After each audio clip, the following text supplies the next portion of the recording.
So anong plano niyo ngayon, sir, given na may ICC warrant against you, sir? Well, the usual thing, I will continue with job until I have to wait for the Supreme Court's decision. Marami kaming pending appeals doon sa Supreme Court. So you will attend the session, sir? Yes. Physically? Yes. Oo. The public can expect you to see more of you kahit sa mga hearings, sa mga proceedings dito? Business as usual. Sana naman yung gustong hulihin ako ay hintayin rin nila yung Supreme Court na decision. Anong prayer niyo, sir, dun sa Supreme Court opinion? Marami yun, hindi ko numbers. Yung mga abogado ko, 3, 4 ba yun mga petisyon na pinadala doon? Sir, pero hopeful kayo, sir, na mapagbibigyan kayo ng Supreme Court sa request po dito? I'm hoping and praying. I'm hoping and praying. Sir, pero may mga nag-i-insist pa rin na dapat i-implement yung warrant, na sakop tayo ng warrant na yun from ICC. Well, I respect their decision, their opinion. Sige, kaya mo lang sila. Kanya-kanya tayong opinion. Sir, wala po kayong balak mag-surrender po sa jurisdiction ng ICC. Even the Philippines is required to enforce the warrants. Why? Ikaw ba? Gusto mo mag-surrender doon? Pilipino ka? You have existing Philippine codes. Bakit magpapatry ka doon sa mga banyaga? This is an attack to our sovereignty. Please, supplementarity and clause mo kaya ang kailangan. Sabi ng Article 1 ng the Rome Statute. Anong klaseng complementarity ito? There's no need for complementarity dito dahil buhay ang ating justice system. So anong plano niyo, sir? Anong plano niyo? Dito lang kayo sa Senate, di kayo alis? Hindi kayo lalabas, sir? Oo. Hindi kayo... Hindi, kailangan kong bumili ng mga gamot maintenance dahil hindi ko nagdala yung mga gamot ko pang maintenance. Saan ba kayo nag-stay, sir, in the past months? Ano ba the Philippines? Sabi ni Senator Robin, nagpunta daw kayo ng bundok. Lahat.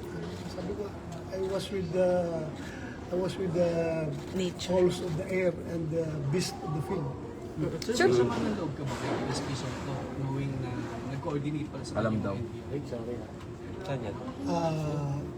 Hindi ako plastic. Hindi mo sabi na wala akong samaan. Because yung ginawa niya pagtataksil, hindi lang yung pagtataksil sa kanyang kulig. Hindi pagtataksil niya sa institusyon na Senado. Siya pa naman ang pumirma ng resolution namin na dapat dadaan sa legal processes na ni-require ng Supreme Court na dadaan sa lower courts yung arrest warrant. Alam naman niya, pinakitaan siya ng warrant of arrest na galing ICC. Dapat tinanong niya saan dito ang corresponding local warrant of arrest. At saka wala siya sinabihan. Talagang may design talaga na talagang gusto niya mahuli ako sa baba para hindi ako makaakyat dito, para hindi siya ma-unseat. You feel betrayed, sir? You feel betrayed by SP Soto? Hindi ako magkipagplastikan. I feel betrayed. Nirespeto ko siya.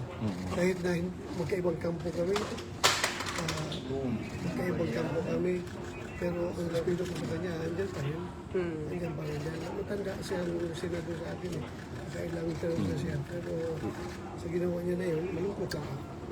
At hindi pa rin ako galit sa kanya. Hindi ako galit sa kanya. Malungkot lang ako sa ginawa niya. I'm sad. Yung pangunguna ni former Senator Trillanes sa pag-ICC na warrants, pag-inisiwa na. Hayaan mo na lang siya. Kung yan ang gusto niya sa buhay niya, na papel. Okay lang. Sinunod daw niya yung hamon mo, sir. Ha? Para ikaw daw naghamon daw nun dati. Okay lang. Sige lang. Sir, worth it po ba yung paglabas ninyo kahapon? Kasi yung the past 6 months, kalmado kayo, walang naghahanap sa inyo, walang naghahabol sa inyo. Pero kahapon, isang araw lang kayo lumabas, pero yung habulan, yung pressure, yung stress po sa inyo. Everything happens for a reason. Everything happens for a reason. At for decision niya ni Lord. Lahat na pangyayari sa ating buhay, siya nag-decide yan. Siya nag-design. So whatever happens to my life, after serving this country faithfully, after, since second lieutenant ako, yung buhay ko palagi nasa danger sa aking tutupad ng aking tungkulin. I serve this country faithfully. Tapos, pagkatapos na yung ganito mangyari sa akin, so if it is the faith given by God, I'm going to accept it. Basta si Lord ang nasusunod ko. So ano- Pabayaan natin kay Lord ang lahat. But you will not reaction niyo? surrender. Ha? Hindi po kayo isusurrender. Kasi absent. I only recognize Philippine courts, not the foreign court. Ayaw niyo So, kung maulit yung maglabas- kay former President Duterte, ayaw niyo maulit. Sana naman. Not for President Duterte, not for me, but for every Filipino na dapat ang kanyang kapakanan ay pangalagaan ng ating gobyerno. So kung maglabas ang local court, sir, ng warrant against you, susunod kayo? Andyan na yan eh. Kung andyan yung decision ng department, we will cross the bridge when we get there. Ha? Sir, you have an appeal to the President? Ha? Nag-appeal kayo sa President? Yes. Lahat ng interview ko, nag-appeal ko sa kanya, Mr. President, sir, alam ko wala kang personal na galit sa akin. Alam ko yan. Wala kang personal na galit sa akin. So sana naman, bilang ama ng ating bansa, alagaan mo yung mga anak. Kami, yung mga anak. Alagaan mo lahat ng Pilipino. Sana, the role of the government is to take care of its people. Sana alagaan mo kami. Huwag mo kami ibigay doon sa mga dayuhan. Dapat ko usap ko sa kanya. Sabi siya, hindi lang para sa akin, kundi sa lahat ng Pilipino. Huwag niyo po ipagkanulo ang inyong kapwa Pilipino sa mga banyaga. At alam mo, sir, kung anong paghirap ko sa serbisyo. Ginawa ko lahat para sa bayan, hindi yung pang sarili ko. Hindi yung para sa sarili kong kapakanan. Hindi ako nagpayaman sa serbisyo. Nagtrabaho, ng gusto, faithfully. Sir, ano Kaya masasabi? ito appeal ko dito Ano po? sa kanya. Hindi lang para sa akin, kundi para na rin sa lahat ng mga Pilipino na malagay sa ganitong sitwasyon. Hindi natin alam. Pagdating ng araw, ikaw rin, Mr. President, haharap sa ganitong sitwasyon. Ikaw rin, Mr. President, ang magkaproblema na ganito. Mamalaman mo. You will feel what I feel right now. Bakit kayo naiyak, sir? Ha? Bakit po kayo naiyak? Tao lang ako. Hindi ako robot. Hindi ako makina. Tao lang ako. How's your My family? appeal is sincere with the President. How's your family? And what do you feel, sir? Sabi mo kanina, kung nararamdaman lang ng Pangulo ang nararamdaman mo, how would you describe how you feel, sir? Very low. The lowest point of my life. Ikaw ba naman? Nagtrabaho ka ng gusto mo? I absent. Yung aking servisyo talaga.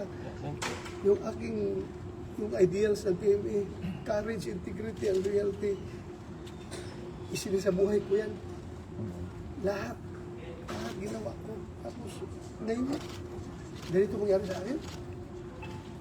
Sir, Kaya na, sorry. ha? Ano pong gusto niyong gawin ng Pangulo sa akin, sir, at this point in time? Isa na, huwag niya akong ipadala sa dahil. Yun lang naman. Kahit sa court dito sa Pilipinas, pareho tayong Pilipino, Mr. President. Pareho tayong Pilipino, kung pwede lang. Kung meron akong pananagutan, panagutan ko dito sa ating local court. Huwag doon sa Banyaga. Huwag doon. Ang appeal ko sa kanya. Natatakot ba kayo, sir? Na baka bigla kayong dalhin, damputin? Tao lang naman tayo. Hindi naman tayo, despite sa aking mga pinagdaanan, the more I am humanized sa lahat ng trials, lahat ng hardship na aking dinaanan. The more na humanized ako. So, sir, anong comment nyo dun sa mga EJK na kinoconnect sa inyo? Allegedly, kayo ang behind. Sir, sabi sa warrant po kasi may reasonable grounds daw to believe that you're involved in DDS and... That's their point. That's their point. May point naman din tayo. Ikaw ba, do you think may napatay akong tao sa EJK? Ha? Do you think meron ako inutusan na patayin mo yan? Ha? This is all about politics. Ha? Politics ito. Yung Trillanes nagalit sa mga Duterte, yung mga makakaliwa, nagalit sa pagtira ni Duterte sa mga komunista. At yung Sakim na Martin Romualdez na gusto maging presidente ng Pilipinas, sila ang nag-coordinate itong lahat para pabagsakin ang mga Duterte. Senator Martin, this is all about politics. Yeah. Kasi kung hindi ito politics, bakit hindi lang ako kasuhan dito sa local courts? Ha? They want us to banish from the Philippine soil. Yan ang gusto nila, kaya doon sila nag-file. Dito, kung gusto nyo ng accountability, filean mo ako dito. Ang kaso sa Pilipinas. Ano yan mga Philippine courts natin? At haharapin Pero mo. yung isang murder, walang pinail sa akin. Kasi alam nila wala akong pinatay na tao at wala akong inutusan na patayin ninyo yan. Alam nila yan. Eh, yung mga taga-ICC na naniniwala sa kanilang mga fabrication, Sir, you're- everything's fabricated. So, ano lang ang naging role mo, sir? Ano lang ang naging role mo? Ang role ko is para mag-lead sa war on drugs. Ha? And it doesn't mean pag war on drugs ay patayin lahat ng tao. Ha? Of course, kung ang buhay ng mga pulis ay nasa bingit ng kamatayan, ay dapat lipisan na sarili nila. At wala akong Regret. pang-abuso na hinahayaan. Kung meron na, pinapimbestigahan natin. So, pina po kasi yung PNP, so, Kailangan naging role mo. pupunta po ba kayo? I think before po yun. Titingnan natin with the current situation, marami namang conduct, marami namang abogado natin na hindi ipadala. Titingnan natin. Sir, if ever maging local complaint yun, naharapin niyo po yun. Yung sa CIDG, sir. Kasi it's a possible complaint daw. Sinasabi ko nga sa iyo, lahat ng basta sa local lang, harapin natin yan. You can just imagine kung inibisigahan nila yung EJK ko no, parang city director ko ng Davao, how many years ago na yun. Grabe naman pagkakalkal yan kung kinakalkal nila kung yung mga nangyayari doon sa Davao. Dapat noon pa, pinasuhan na nila ako. Bakit ngayon pa sila nagkakalkal ng mga ganun? Sir, what urged you to come back po, to go back to the Senate po? May mga nagsasabi baka dahil sa impeachment, sa change in leadership. Hindi ako sinungaling, kasama na yan lahat. Impeachment, yung change of leadership, Patong mo lang doon. yung pinikwestiyon niyo palagi yung sweldo ko. Nahiyak na ako talaga ako. Hiyang-hiyak na ako. Dahil mga, wala po yan sa vokabularyo ko na makinabang sa pera ng gobyerno o kanino mang pera na iniisahan ko na hindi hindi ko binibigyan ng kaukulang serbisyo. Nahiya ako. Kaya lumabas na rin ako.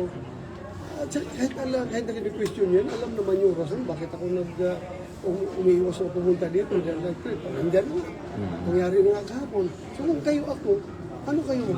Sabihin na lang ninyo ako na pagsamantala, basta huwag lang nyo sabihin na tanga. Tanga man ito si Bato. Alam na niya na may warrant na huli siya. Tapos, yun. Sir, how do you...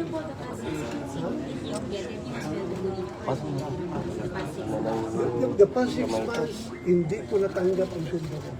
Yung aking secretary, kinukuha yung sundo.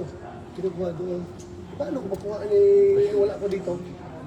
Kinukuha niya pero yung later months na, hindi na niya kinukuha dahil nahiya na. Hindi na kinukuha tapos. So, intact pa ang rin, sir, yung one. intact pa nandun, Sobre. naka-sobre pa daw. Naka-sobre pa. Ha? Yung nakuha. Yung hindi nagastos. Kasi may nagastos pa doon na yung ginamit sa mga relief operations para desisyonan na rin nila na pwede magamit ito dahil wala mang hindi man ginagamit yung boss natin. Sir, So, are you nasa gamitin confident yun. now that anytime no arrest will be made or apprehensive kayo na anytime na pwedeng tumampot na ako sa inyo that despite nasa napag-usapan? Well, meron mang word coming from Atty. Matibag na na respetuhin nila yung institusyon ng Senado after sa usapan na ni-speak ako. At saka, knowing him, abogado yan eh. At saka, kasama ko yan dahil sa PDP. Sana sundin niya yung legal processes. Iabil ko naman lahat ng legal remedies na available. This is Sen? the former president. Ano ang rason nila para hindi nila ito gawin kay Jerry? I am no special than the president. Sir, how will you respond to this? As such, we will present ourselves doon sa kanila. Ikaw po. O pwede abogado ko. Sen, paano nyo po dinidil ito with your family na alam natin mahirap yung situation? Paano yung setup po ninyo? Hirap talaga. But we have to deal with it. How are they? Kamusta po sila? Ay, malungkot. At alam mo na. Natatakot din sila, sir, for you? Ako talaga. Natatakot din sila. Sir, kahapon ba, na-surprise ka rin kung bakit may mga taga-NBI dito? O may info ka na? Wala, nagulat ako. Akala ko mga driver lang yung nakatambay dyan sa baba. Mga driver lang ka. Yun pala, inaris na pala nila ni SP Soto. So what really happened? There was really an attempt na kunin kayo tapos pusasan? Ganun ba yun? Oo, ganun talaga. Sir, bibiyay kami. Hinawakan ako gano'n. So, nagpukumiglas ako. Takbo, habol sila. Yung sugat Direkta kung saan na. nasusustain yun, sir? Siguro doon sa pagkadapa ko, na natukod itong kamay ko, doon sa railing, sa sahig ba yun? O sa railing, nasa yung katumba ko. So may posa silang dala talaga? Hindi ko nakita. Pero Or nahawakan ka pala, sir? Nahawakan Nahawakan ka? ako. Nagpapaglas ako. Pumiglas ka lang? Walang kayong pinakita. security, sir? Walang pinakitang something, mawaran. Wala. Basta hinarang niya ako. Ayaw ko pakitin. Dahil mabubutuhan na dito eh. Mabubutuhan na sa change of leadership. Ayaw nila na siguro makabuto ako. Kaya pinigilan ako sa baba. Sir, sabi ng ICC, since November, may warrant ka na talaga. So, Aware ka? may natanggap ka ng info nung kaya hindi ka lumot. Pinagbabasihan ko lang yung mga pronouncement na Malacanang na meron daw yung sabi ni DOJ Secretary na Ombudsman Boying Rimulya na meron daw waran. So, salamat ako sa isa. Salamat at nabigyan mo ko ng advance info na meron akong waran. Thank you. At naka-enjoy ako na 6 months by my lansam at nakapag-Bible study ako ng gusto for 6 months. But sir, how long will you do this? Like, hanggang kailan? Kailan po ito? What if, diba, though we understand you're still hoping for the TRO from the Supreme Court, pero worst case scenario, General. I have no plans. Bakit ka naman plans? Bahala na si Lord. God's plan is superior to everyone's plan. In the meantime, ang plano niyo po talaga mag-stay muna dito sa Senate. Oo. Ilang ka lang alam kung gaano katagal. Indefinitely, sir. Indefinite pa. Hindi ko alam. Basta I just hope on sa Supreme Court na sana panindigan nila yung ating soberanya. Yun lang ang pag-uusap. Sana. How do you Hindi lang para sa atin, kundi para sa lahat ng Pilipino. But sir, coming here, did you expect na may mga NBI dito or wala kayong Wala na akong merong idea. pwedeng arrest? Wala akong idea. Sir, how will you react sa sinasabi nilang ginagawa ang Senado na parang, alam mo yung pinatataguan, parang sanctuary? It was mentioned actually by Attorney Story earlier na parang ginagawa lang po para against that protect ng mga arrest yung tulad na meron talagang mga warrant. How will you react Alam to mo that? kung isang barangay doon sa Cotabato, kaya sa Maguindanao, isang barangay ay willing na protektahan ako na hindi lang ako i-give up. How much more ang Senado na institusyon na nagpasa ng